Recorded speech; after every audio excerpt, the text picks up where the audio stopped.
Hello friends, welcome back to my channel. आज मैं आपको DSSB PRT के प्रीवियस ईयर क्वेश्चन करवाने वाली हूँ। मैंने बोला था कि आपको इंग्लिश लैंग्वेज पहले कंप्लीट करवाऊंगी। इसमें मैं super TET, UP TET, KVS and DSSB के PRT के इंग्लिश क्वेश्चंस प्रैक्टिस करवाऊंगी। उससे आपको पता चल जाएगा कि किस टॉपिक से कैसे कैसे क्वेश्चन आते हैं। जो टॉपिक हमें ज़्यादा इंपॉर्टेंट लगेगा उस टॉपिक को हम अच्छे से स्टडी करेंगे। चलिए फ्रेंड्स, हम अपना फर्स्ट क्वेश्चन देखते हैं। तो हमारा फर्स्ट क्वेश्चन क्या है, एक स्पेलिंग एरर से रिलेटेड है। तो स्पेलिंग एरर में हमें फाइंड करना है कि कौन सा क्वेश्चन जो है वो इसमें देखना है कि हमें कौन सा वर्ड है जो इसकी स्पेलिंग मिस्टेक है। अल्दो की स्पेलिंग वही होती है, ऑडियंस की भी सही है, यहाँ पे अप्रिशिएट की भी सही है और अप्रिशिएटेड इसकी भी सही है, हिज एनालिसिस की भी सही है। लेकिन यहाँ पे इनकन्वीनियंस की स्पेलिंग जो है वो हमें मिस्टेक लग रही है। तो इसमें क्योंकि IE है और यहाँ पे क्या होता है ENI होता है, तो इसमें हम देखेंगे कहाँ है। तो ये इनकन्वीनियंस, ये थर्ड ऑप्शन हमारा राइट होगा।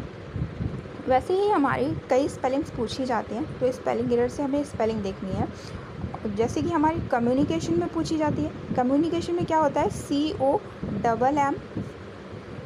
COMMUNICATION, communication. और दूसरी स्पेलिंग हमारी कौन सी पूछी जाती है, और भी इम्पॉर्टेंट है, अचीव। अचीव की स्पेलिंग पूछी जाती है।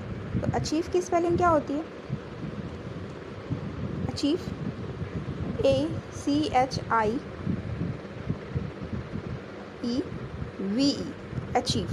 तो अचीव की स्पेलिंग पूछी जाती है।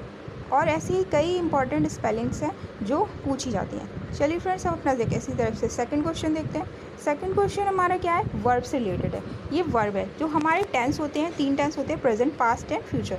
तो उन टेंसों में ये वर्ब से रिलेटेड क्वेश्चन पूछता है। तो ये देखना है कि कौन सा टेंस है। ये हैड है, यहाँ पे हैड लगा हुआ है। तो हैड के साथ में हम कौन सी वर्ब की फॉर्म लगाएंगे, हैड के साथ में हम वर्ब की थर्ड फॉर्म लगाएंगे। तो ये थर्ड फॉर्म कौन सी है, फिनिश्ड। इसकी थर्ड फॉर्म में आएगा फिनिश्ड, क्योंकि हम हैड हैज़ लगा हुआ है और ये क्या है हमारा परफेक्ट टेंस है। तो परफेक्ट टेंस में क्या होता है, हैड ही लगा होता है। तो हैड के साथ में हमें क्या है, फिनिश्ड है। इसमें हैव की ज़रूरत नहीं है और ये दो जो वर्ब है इसमें फर्स्ट फॉर्म लगी हुई है, तो ये हमारी फिनिश्ड होगा यहाँ पे। इससे रिलेटेड मैंने एक टॉपिक देख रखा है, प्रेजेंट। प्रेजेंट में कितने टेंस होते हैं, 3 टेंस होते हैं। इसमें से सिंपल टेंस होता है। सिंपल टेंस में क्या होता है, वर्ब की फर्स्ट फॉर्म आती है जिसमें ऐसे ES फॉर्म लगती है। एंड सेकंड फॉर्म क्या होता है, सेकंड हमारा कंटिन्यूअस है। जितने भी कंटिन्यूअस पार्ट होते हैं उसमें हमें क्या ING फॉर्म लगानी पड़ती है। और ये इज MR लगा हुआ है। जो इज है वो किसमें, सिंगुलर पर्सन के साथ में यूज़ होगा, और आर क्या होगा, प्लूरल के पर्सन के साथ में यूज़ होगा। और I के साथ में हम हमेशा आई एम का यूज़ करेंगे। ओके। एंड हैज़ और हैव बीन, ये किसमें, परफेक्ट। जितने भी हमारे परफेक्ट टेंस होंगे उस पर क्या होगा, हैज़ हैव बीन लगा होगा और पास्ट में हैड लगा होगा। ठीक है। तो जो उसके साथ में क्या होगा, वर्ब की थर्ड फॉर्म लगी होगी। तो हैज़ जो होता है वो किसके साथ में, सिंगुलर नंबर थर्ड पर्सन के साथ में लगता है। और जो हैव है वो I और V के IU के साथ में लगता है। सिंगुलर नंबर फर्स्ट पर्सन किस, सिंगुलर नंबर थर्ड पर्सन के साथ में हमेशा हैज़ लगेगा और बाकी सबके साथ में क्या लगाते हैं, हैव लगाते हैं। वैसे ही हमारी ये हैड जो है पास्ट में वो सभी के लिए कॉमन होता है। और वे को जो इसमें परफेक्ट कॉन्टीन्यूअस लगा हुआ, परफेक्ट भी हो और कॉन्टीन्यूअस हो, तो इसमें हैव के साथ में बीन लगेगा। और वर्ब की कौन सी फॉर्म लगेगी, ING फॉर्म लगेगी। यही पास्ट में भी है, फ्यूचर में भी है। लेकिन फ्यूचर टेंस हमारा जो है सबसे डिफरेंस है, क्योंकि इसके साथ में विल, पर सिंपल टेंस में ही हमारी क्या हेल्पिंग वर्ब का यूज़ हो रहा है, क्या विल का यूज़ हो रहा है। और किसी में हेल्पिंग वर्ब का यूज़ नहीं हुआ है। अफर्मेटिव सेंटेंसेस में हेल्पिंग वर्ब का यूज़ नहीं होता है, लेकिन निगेटिव एंड इंट्रोगेटिव सेंटेंसेस में क्या होता है, हेल्पिंग वर्ब यूज़ होती है। सिंपल प्रेजेंट की interrogative sentence and negative sentence में डू एंड डज का यूज़ होता है, एंड पास्ट में डिड का यूज़ होता है। तो डू किस लिए यूज़ करते हैं, वो डू IU के साथ में यूज़ करते हैं, IUV के साथ में। और डस का सिंगुलर नंबर थर्ड पर्सन के साथ में यूज़ करते हैं। लेकिन और यहाँ पे डिड जो है, डिड सिर्फ डिड है, इसमें डू डस नहीं है, सिर्फ का डिड के ही यूज़ करें। सिर्फ किसके लिए, निगेटिव एंड इंट्रोगेटिव सेंटेंस के लिए।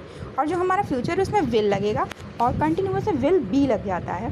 कंटिन्यूअस से फॉर्म्स क्या होती है, हमेशा ING फॉर्म होती है। और इसमें दो होते हैं, विल एंड शैल। तो विल का यूज़ हम कहाँ करते हैं और शैल का यूज़ करते हैं। I और V के साथ में हमेशा हम शैल का यूज़ करते हैं और बाकी सभी के साथ में हम किसका, विल का यूज़ करते हैं। किसके साथ में, I एंड V के साथ में हम किसका यूज़ करेंगे, शैल का यूज़ करेंगे। ये इंग्लिश ग्रामर, वैसे तो लैंग्वेज जो स्पोकन इंग्लिश में हम क्या करेंगे, विल का ही यूज़ होता है, लेकिन जब हम ग्रामर की बात करते हैं तो उसके साथ में क्या, हम शैल का यूज़ करते हैं। ठीक है। अब हम इसी टाइप से नेक्स्ट क्वेश्चन अपना देखेंगे। नेक्स्ट क्वेश्चन क्या है, सेंटेंस रीअरेंजमेंट से रिलेटेड है। इसको हमें रीअरेंज करना होता है। जो सेंटेंस दिए होते हैं इसको एक कोई ट्रिक नहीं होती है, इसमें हमें सेंटेंस पढ़ना होता है। आपने 2 पार्ट पढ़े होंगे इंग्लिश के अंदर, जो होता है एक सब्जेक्ट होता है एंड प्रेडिकेट होता है। तो सब्जेक्ट क्या होता है, सब्जेक्ट के अंदर में क्या आता है, नाउन आ जाता है। जो सब्जेक्ट होता है उसके अंदर में क्या आता है, नाउन आ जाएगा आपका। और क्या आ सकता है, आर्टिकल से रिलेटेड आर्टिकल आ जाएगा, यहाँ पे आर्टिकल आ जाएंगे, आर्टिकल आ जाएगा। और क्या आ जाएगा, आर्टिकल आ जाएगा, नाउन आ जाएगा, और प्रोनाउन भी आ सकते हैं, प्रोनाउन भी आ सकते हैं यहाँ पे, ठीक है। एंड नाउन आएगा, आर्टिकल आएगा, ये सब आ सकते हैं। और क्या होता है, फर्स्ट लेटर कैपिटल होता है, ठीक है। तो यहाँ पे हम क्या देखेंगे कि हमारा क्या होगा यहाँ पे। तो ये सेंटेंस दिया हुआ है, सेंटेंस क्या दिया हुआ है, in framing the new policy. किसकी बात करें, एक पॉलिसी फ्रेम करने की बात करें। Legislator debates provision the would, ठीक है। In framing the new policy legislator debate and provisions that would, ये हमारा क्या होगा, ये किसी के बारे में जब बात करते हैं तो वही हमारा सब्जेक्ट होता है। फिर उसके बाद में हमें प्रेडिकेट में चले जाएंगे। Protect workers, protect in framing the new policy legislative debates and provision that would and protect workers right to gig economy and platform, clarify liability for a automate and decision system, and incentivize small business to formalize operation aiming to balance flexibility with social protection। तो ये हम मुझे सारे ही sequence सही लग रहे हैं। तो यहाँ पे हम ऑप्शंस कौन होगा, ए बी सी डी, हमारा कौन सा ऑप्शन, ऑप्शन नंबर 3 होगा हमारा, ऑप्शन राइट होगा। ऑप्शन नंबर कौन सा होगा, 3 होगा हमारा ऑप्शन नंबर, क्योंकि इसमें सारे ही सीक्वेंस सही है। क्योंकि एक किसकी बात कर रहा है, इन फ्रेमिंग पॉलिसी की बात कर रहा है, फिर उस किस लिए बात कर रहा है, प्रोटेक्ट, ये भी सही है। तो क्लैरिफाई करना, ये सारे सीक्वेंस सही है। इसी टाइप के ज़्यादातर हम सिंपली क्या देखेंगे, अगर हमें नहीं समझ में आ रहा है तो सिंपली हम सब्जेक्ट देखेंगे कि सब्जेक्ट वाली बात किस में किसकी बात हो रही है, तो वो वाले सेंटेंस आपके क्या होंगे, पहले आएंगे, ठीक है। और क्या होगा, जो प्रेडिकेट वाले वर्ड होंगे जिसके लिए कोई बात कही गई है, ठीक है, तो वो क्या होंगे, वो हमारे ऑब्जेक्ट पेज में, वो बाद में सेंटेंसेस आ जाएंगे, ठीक है, वो बाद में सेंटेंस आ जाएंगे। इसी तरह हम अपना नेक्स्ट क्वेश्चन देखते हैं। नेक्स्ट क्वेश्चन हमारा क्या है, नेक्स्ट क्वेश्चन है वन वर्ड सब्स्टिट्यूट से। तो वन वर्ड सब्स्टिट्यूट्स भी आते हैं, हमारी वोकैबुलरी आती है, एंटोनियम्स आते हैं, सिनोनियम्स आते हैं, होमोनिम्स आते हैं, एंड क्या होता है, वन वर्ड सब्स्टिट्यूट आते हैं। तो इसमें बोला है equal in rank, merit and quality. तो जो रैंक में भी इक्वल हो और इसकी मेरिट भी एक हो और क्वालिटी भी एक हो। तो ऐसे कौन से होते हैं, जैसे कि आप इसमें पीयर होता है, लीडर तो हमारा नहीं होगा, क्योंकि लीडर जो होता है वो सबसे डिफरेंस होता है। और फ्रेंड सर्कल में भी डिफरेंट टाइप के लोग होते हैं और पैर में भी डिफरेंट टाइप के। लेकिन जो पीयर होता है, पीयर ग्रुप होता है, जो पीयर ग्रुप होता है उसमें क्या होता है, उसमें एक ही टाइप के होते हैं, जिसमें क्या होगा, सेम क्लास के बच्चे होंगे, ठीक है, सेम क्लास के बच्चे होंगे, जैसे कि क्लास 2 के बच्चे होंगे, ठीक है, एज भी उनका सेम होगा, क्लास सेम होगा, एज सेम होगा, और क्या होगा, उनकी एक्टिविटी भी सेम ही होगी, ठीक है। उनकी थिंकिंग पावर अलग अलग होगी लेकिन उनकी ज़्यादातर चीज़ें सेम होंगी। तो इसलिए हमारे क्या बोलेंगे, equal in rank, merit and quality. यहाँ पे ऑप्शन नंबर हमारा फर्स्ट यही होगा, पीयर। इसी तरह हम अपने सेकंड क्वेश्चन पे चलेंगे। सेकंड क्वेश्चन पे हम चलेंगे। सेकंड क्वेश्चन हमारा फिफ्थ क्वेश्चन फिर से स्पेलिंग से आता है। स्पेलिंग का एक हमारा पहला क्वेश्चन था, इनकन्वीनियंस, उसमें स्पेलिंग गलत थी, और यहाँ पे देखना है कि ये क्या स्पेलिंग गलत है। तो कई स्पेलिंग हमारा इम्पॉर्टेंट टॉपिक मान लेंगे, ठीक है। तो इसमें क्या होगा, सेंटेंस देखते हैं। Sheetal received in achievement award for his innovation and creativity. मतलब शीतल ने रिसीव किया अपना अवार्ड किस लिए, इनोवेशन एंड क्रिएटिविटी के लिए। तो यहाँ पे हमें कौन सी स्पेलिंग मिस्टेक लग रही है, शीतल की तो स्पेलिंग सही है, रिसीव्ड की भी सही है, लेकिन अचीवमेंट की मुझे स्पेलिंग गलत लग रही है, क्योंकि अचीवमेंट नहीं होता है, अचीवमेंट होता है। तो यहाँ पे स्पेलिंग कौन सी हमारी गलत है, अचीवमेंट गलत है। अचीवमेंट में क्या होगा, ये ई पहले नहीं आएगा, पहले हमारा क्या आएगा, आई आएगा। तो अचीवमेंट की स्पेलिंग क्या होती है, अचीव होगा, ठीक है। तो ये होगी। इसी तरह हम अपना 6th क्वेश्चन देखते हैं कि 6th क्वेश्चन हमारा क्या है।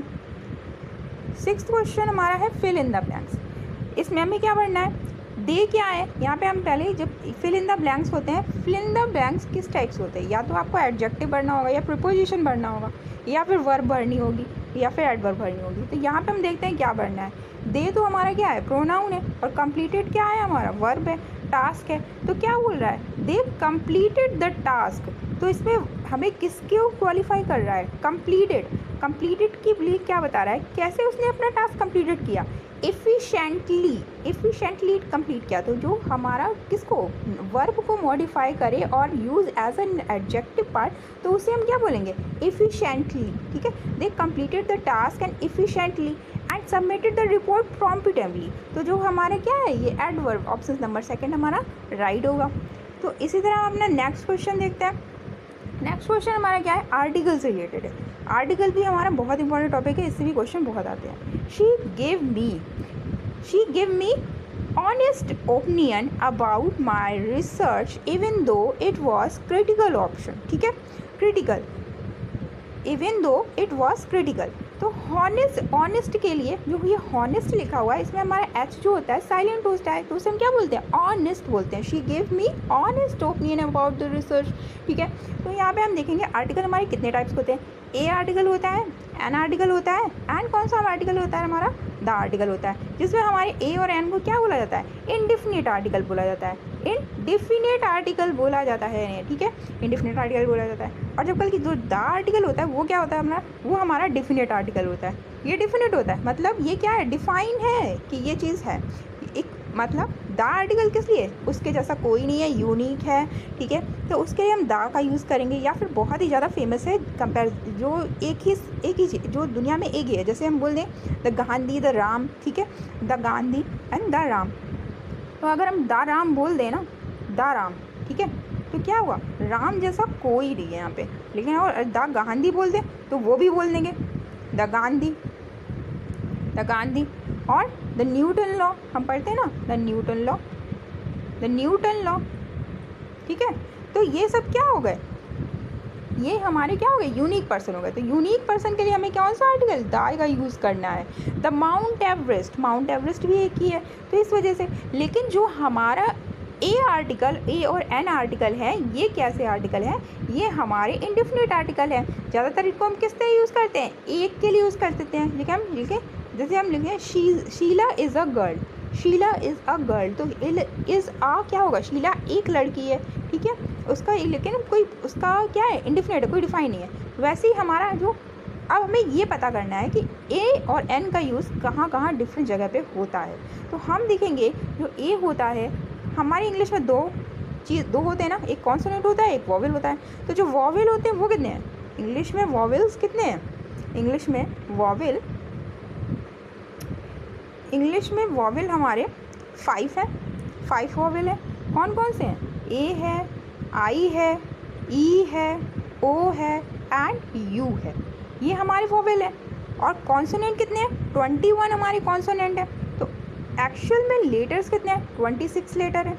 तो 26 लेटर है और 5 क्या है, हमारे वॉवेल है। तो जितने भी वॉवेल, लेकिन यहाँ पे हम आर्टिकल किसके अकॉर्डिंग लगाते हैं, यहाँ पे वॉवेल एंड कॉन्सोनेंट के अकॉर्डिंग नहीं लगाते हैं, क्योंकि एच हमारा कॉन्सोनेंट है, तो यहाँ पे हम आर्टिकल अपना लगा दें।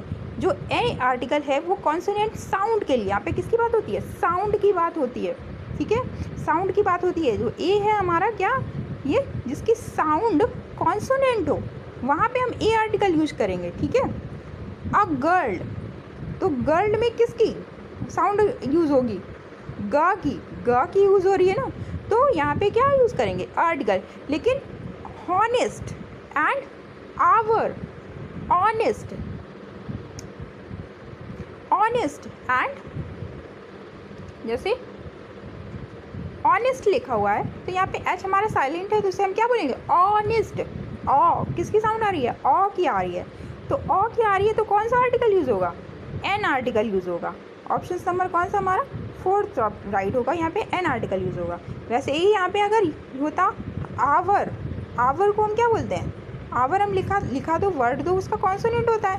कैसा कॉन्सोनेंट होता है, एच से स्टार्ट होता है, लेकिन एच हमारा क्या होता है, साइलेंट होता है, तो हम उसे क्या बोलते हैं, आवर। तो हम क्या बोलेंगे, एन आवर, एन आवर। और वैसे ही हमारे जैसे यूरोपियन हो, यूरोपियन ठीक है। तो हम क्या लिखेंगे, ई क्या है, यू, ये है तो साउंड वॉवेल की, ये वर्ड वॉवेल है लेकिन इसका साउंड क्या है, वो साउंड जो है हमारा कॉन्सोनेंट आ रहा है। तो यहाँ पे हम क्या यूज़ करेंगे, ए आर्टिकल का यूज़ करेंगे। वैसे ही हमारा दूसरा देख लेते हैं, अम्ब्रेला, अम्ब्रेला होता है ना, अम्ब्रेला।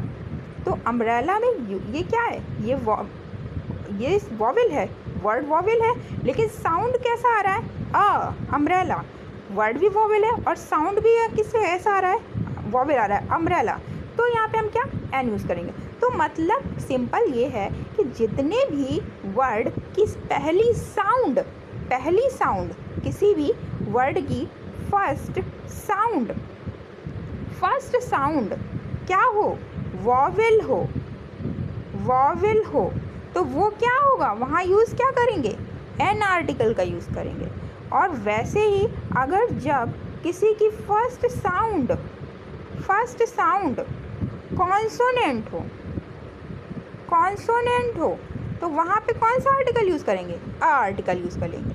और जो यूनिक हो, ठीक है, वहाँ पे कौन सा, डिफिनेट हो, यूनिक हो, द आर्टिकल का यूज़ करेंगे। ठीक, अब तो यहाँ पे हमारा कौन सा ऑप्शन राइट है, कौन सा ऑप्शन हमारा राइट है, क्वेश्चन नंबर 7 में हमारा ऑप्शन नंबर 4 इन होगा। और वैसे ही हम अपना देखते हैं 8th फिर से आ गया ये सीक्वेंस में लगाने के लिए। तो यहाँ पे हम देखते हैं कि हमारा यहाँ पे तो कोई कैपिटल वर्ड नहीं लिखा है, लेकिन हम सब्जेक्ट देखेंगे कि सब्जेक्ट हमारा कौन सा है।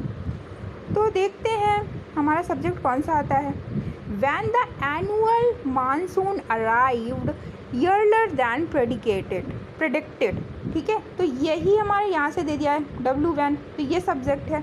अब उसके बारे में क्या बता रहा है, When the annual monsoon arrived earlier than predicted, farmer across the region hurried to adjust, ठीक है। दो फार्मर अक्रॉस, तो यहाँ पे मुझे आर ऑप्शन इसमें सूटेबल लग रहा है कि हमारा फर्स्ट ऑप्शन क्या होगा, आर होगा।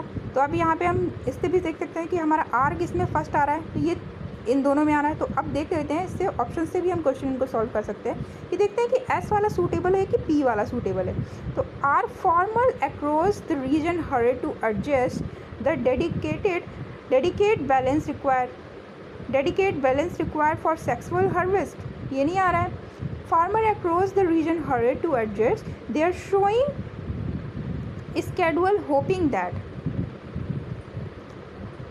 तो यहाँ पे हमारा क्या ऑप्शन सही बन रहा है, farmer across the region heard to adjust the sudden shift to rainfall they are showing schedule hoping that, ठीक है। Farmer across the region heard to adjust they are showing schedule hoping that. तो यहाँ पे हमारा क्या होगा, RPQS, ये वाले ऑप्शन सही बोल रहा है। तो हम इसको एक बार फिर से रीड करके देखते हैं, when the annual monsoon arrived earlier than. 10th question क्या है, the manager deprecated the employees, इसमें अंडरलाइन क्या है कि डिप्रिकेटेड, जो हमारा वर्ड है, कौन सा वर्ड हम देखने हैं अपना, ये जो हमारा डिप्रिकेटेड है, इसका हमें क्या बताना है, इसका हमें एंटोनियम बताता है। तो क्या होगा इसका, endorsed, deprecated. The manager deprecated employ suggestion during the meeting, जो कौन से डिप्रिकेटेड एम्प्लॉयज़ हैं उनकी सजेशन करना है। तो डिप्रिकेटेड का हमारा क्या होता है, इंडोर्स्ड होता है। तो ऑप्शन नंबर 3 हमारा राइट होगा। ऐसे ही हमारा 11th क्वेश्चन क्या है, 11th लेवल से है 11th question, choose the most appropriate option. मतलब इसमें हमें देखना है कि कौन किससे ज़्यादा मैच खाता है। जैसे एफ्लुएंट का ऑप्युलेंट है, मतलब इन दोनों का मतलब कि क्या होता है, रिच होता है, रिच का है। एक्सपेंडिशियस का क्या होता है, एक्सपेंडिशियस क्या होता है, जब किसी चीज़ को हम रिसर्च कर रहे होते हैं। तो एक्सपेंडिशियस का क्या होगा हमारा, ऑप्शन नंबर प्रॉम्प्ट, क्या होगा, प्रॉम्प्ट होगा हमारा। ऑप्शन नंबर 4 प्रॉम्प्ट होगा हमारा, प्रॉम्प्ट होगा। अब अपना 12th क्वेश्चन देखते हैं। 12th क्वेश्चन हमारा क्या है, 12th क्वेश्चन एंटोनियम से रिलेटेड है, वोकैबुलरी ज़्यादा पूछी गई है इसमें। तो जो हमारा 12th क्वेश्चन है उसमें क्या बोल रहा है, हिज wrath फ्राइटेड कैसा होता है, बहुत ही ज़्यादा झगड़ालू या फिर बहुत ही ज़्यादा उत्तेजक। फ्राइटेड बहुत ही ज़्यादा मतलब एक्टिव है, बहुत ज़्यादा है, जल्दी ही एक्टिव है। तो वो फ्राइटेड का क्या पूछ रहा है, एंटोनियम। तो फ्राइटेड का एंटोनियम क्या होगा, एनोनियंस, जो कोई जानकार नहीं है। फरी क्या होगा, बहुत ही ज़्यादा फरी, बेवकूफ़ टाइप का। रेज भी वही है, लेकिन काल्मनेस क्या है, काल्मनेस बहुत ही शांत स्वभाव का। फ्राइटेड का क्या होगा, काल्मनेस। हम अपना नेक्स्ट क्वेश्चन देखते हैं कौन सा, वन वर्ड सब्स्टिट्यूशन फिर से आ गया। तो वन वर्ड में कौन से क्वेश्चन दिया हुआ है, she cried suddenly on seeing her mother, बहुत जल्दी वो रोने लगी अपनी मम्मी को देखकर। तो क्या होगा, सिलेक्ट द मोस्ट, मतलब वन वर्ड सब्स्टिट्यूट करना है। तो legend behind, bit the bullet, broken into tear, क्या है, उसके आँख से टीयर्स निकलने लगे। तो सडनली क्राइड मतलब यहाँ पे ऑप्शन नंबर 3 होगा, ब्रोकन इनटू टीयर। हमारा 4th है आर्टिकल से। यहाँ पे हम देखेंगे, आर्टिकल मैंने पढ़ाए थे, if you want to understand important of education speak with teacher. तो यहाँ पे क्या होगा, इम्पॉर्टेंट लगा है ना, इम्पॉर्टेंट के साथ में हमारा क्या लगा, if you want to understand, ई तो यहाँ पे एन होगा, if you want to understand an important of the education. जब यहाँ पे ये आर्टिकल ये इम्पॉर्टेंट के लिए नहीं आ रहा है, किसके लिए आ रहा है, एजुकेशन के लिए आ रहा है। तो यहाँ पे क्या होगा, if you want to understand the important of education speak with a teacher who inspired their student, speak with the teachers है। तो यहाँ पे क्या होगा, द आर्टिकल यूज़ होगा दोनों में ही, क्योंकि ये यूनिक की बात कर रही है, एजुकेशन भी यूनिक है। If you want to understand the important of education speak with the teacher who inspired their student. Option number हमारा कौन सा राइट होगा, यहाँ पे 4th ऑप्शन हमारा राइट होगा। कौन सा ऑप्शन राइट होगा, हमारा 4th ऑप्शन राइट होगा। नेक्स्ट क्वेश्चन देखते हैं अपना। नेक्स्ट 15 क्वेश्चन है हमारा इडियम्स एंड फ्रेज। इसमें हमें बताना है, the student were so impressed with the speaker they listen with complete attention through out his lecture. ठीक है, तो यहाँ पे कौन से हम इडियम्स फ्रेज की बात कर रहे हैं,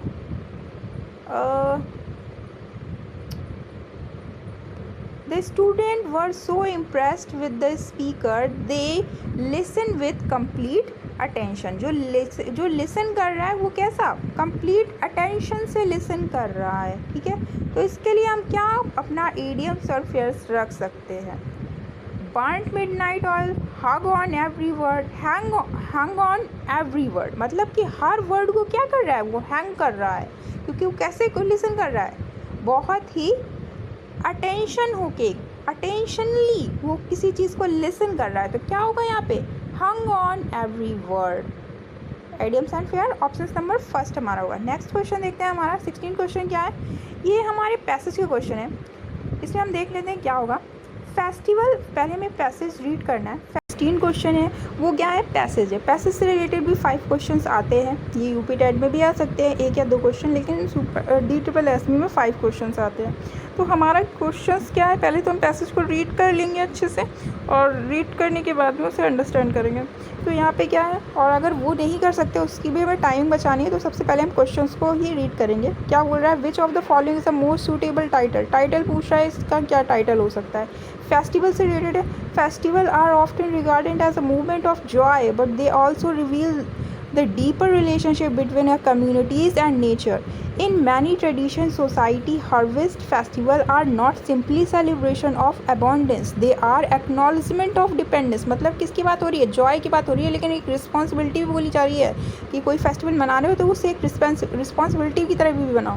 तो यहाँ पे ऑप्शन क्या होगा, किसने हमें रिस्पॉन्सिबिलिटी और फेस्टिवल और जॉय की बात करी आगे। Festival has a bright between a celebration and responsibility. तो ऑप्शन नंबर हमारा 2 क्या होगा, ऑप्शन नंबर हमारा 2 इसमें राइट ऑप्शन होगा, ऑप्शन नंबर 2। हम अपना नेक्स्ट क्वेश्चन देखते हैं कि नेक्स्ट क्वेश्चन क्या है। नेक्स्ट क्वेश्चन है, identify the central theme of the passage. इस पैसेज की थीम क्या हो सकती है। Festival are no longer relevant in the modern age of technology, नहीं, इसकी तो बात ही नहीं हुई है। Festival serve as spectacles of human excess without a cultural meaning, नहीं, इसकी भी नहीं है। Festival must balance joy with celebration responsibility and retreat their insource. हाँ, इसकी बात तो कही गई है, लेकिन फोर्थ भी देख लेते हैं। Festival are mainly occasion for waste of environment and pollution. तो ऑप्शन नंबर हमारा थर्ड क्या होगा? थर्ड ऑप्शन हमारा राइट होगा। किसकी बात कही है? थीम इसकी ये है कि जॉय के साथ में लेकिन रिस्पॉन्सिबिलिटी भी हो। तो हम अपना 18 क्वेश्चन देखते हैं। Which fact is directly mention in the passage? क्या मैंशन किया गया है डायरेक्टली? तो mention festival are universal free environment consequence, नहीं। Modern societies have abundant all tradition ritual completely, नहीं। Ritual are regarded it festival are related, इसकी बात भी नहीं कही है। एक फोर्थ ऑप्शन की सही बात कही गई है हमारी। Harvest festival acknowledge independence on soil rain and sunlight, इसकी बात हुई है। तो इसकी बात हमारी कहाँ हुई थी? ये देखिए फर्स्ट लाइन में ही हुई थी। Festival are often regarded movement joy और सॉइल, यही बात हुई थी यहाँ पे। ये बोलिए ना, सॉइल रेन एंड सनलाइट, यहीं पे बात हुई थी। तो ये हमारा इसका कौन सा ऑप्शन नंबर राइट होगा? ऑप्शन नंबर फोर्थ हमारा क्या होगा? राइट ऑप्शन होगा। हम अपना 19 क्वेश्चन देखते हैं। 19 क्वेश्चन क्या है? Which influence can be draw from the passage? क्या ड्रॉ किया गया है इस पैसेज में? इन्फ्लुएंस क्या है? तो इसमें क्या है? Modern festival create no meaningful connection between the human and nature, नहीं। Festival can survive without culture and ecology awareness, इसकी तो बात ही नहीं हुई है। और excessive conception during festival reflect और लॉस एंड इकोलॉजी सेंसिटिविटी, इसकी बात हुई है। मतलब इस पैसेज में हमारी किस चीज़ों की बात हो रही है? कि कोई भी जो फेस्टिवल है बहुत रिस्पॉन्सिबिलिटी के साथ में मनाया जाए, ठीक, और इन्वायरमेंट का भी उसका ध्यान रखा जाए। तो ये वाला excessive consumption during festival reflect a loss of ecology sensitivity, option number third right होगा। 20 क्वेश्चन देखते हैं। 20 क्वेश्चन हमारा कौन सा है? 20 क्वेश्चन है the tone of the passage can best be describe as, क्या डिस्क्राइब कर रहा है हमारा passage? Through thoughtful and cautionary, क्या है? थॉटफुल भी है और क्या है? कॉशनरी भी है। एंड एग्रेसिव है, एग्रेसिव तो नहीं है। डिटैच्ड भी है, नहीं है, नेचर से डिटैच भी नहीं है। कैजुअल और ह्यूमरस भी नहीं है। कौन सा है? सिंपल से इसकी बात है, थॉटफुल एंड कॉशनरी, इसकी बात हुई है हमारी। 20 का थर्ड ऑप्शन से इसमें क्या होगा हमारा? राइट होगा, थर्ड ऑप्शन राइट होगा। तो इसी तरह फ्रेंड्स हम देखेंगे कि इसमें इस टॉपिक में हमें कौन कौन से ज़्यादा इंपॉर्टेंट लगे। सबसे ज़्यादा तो इसमें आर्टिकल पूछे जा रहे हैं, आर्टिकल की प्रैक्टिस हम करेंगे। और दूसरा क्या पूछा जा रहा है? वर्ब भी पूछे जा रहे हैं। और क्या पूछे जा रहा है? वोकैबुलरी भी पूछी जा रही है, वोकैबुलरी भी पूछी जा रही है और पैसेज भी है, ठीक है। तो हम अपने नेक्स्ट वीडियो में मैं आपको किसके क्वेश्चन सुपर टेट में आए हुए प्रीवियस क्वेश्चन की प्रैक्टिस करवाऊंगी और उसके साथ में आर्टिकल एंड वर्ब की प्रैक्टिस और करवाऊंगी। वोकैबुलरी में लास्ट में करवाऊंगी, वोकैबुलरी भी मैं करवाऊंगी। पर डे में 10 वोकैबुलरी आपको करवाया करूँगी। आज की वीडियो मेरी लेट हो गई, लेकिन नेक्स्ट वीडियो आपको पर डे मिलेगी और इवनिंग में आपको 5 o'clock के बीच में मिल जाएगी, 5 o'clock के पहले मिल जाएगी वीडियो। आप मेरी वीडियो देखते रहिएगा और अच्छी लगी हो तो प्लीज़ शेयर कीजिएगा, लाइक करिएगा, सब्सक्राइब करिएगा। Thank you.